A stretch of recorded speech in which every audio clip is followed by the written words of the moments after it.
Hello mga katitik, Happy Father's Day nga pala sa mga ulirang tatay dyan na mga magmamanok.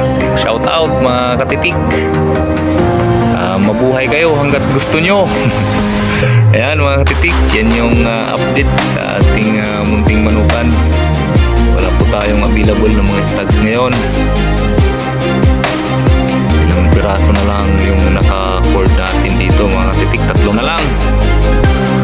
Medyo tahimik ngayon si TG Game Farm, pero meron tayong mga susunod na mga batch by this coming September.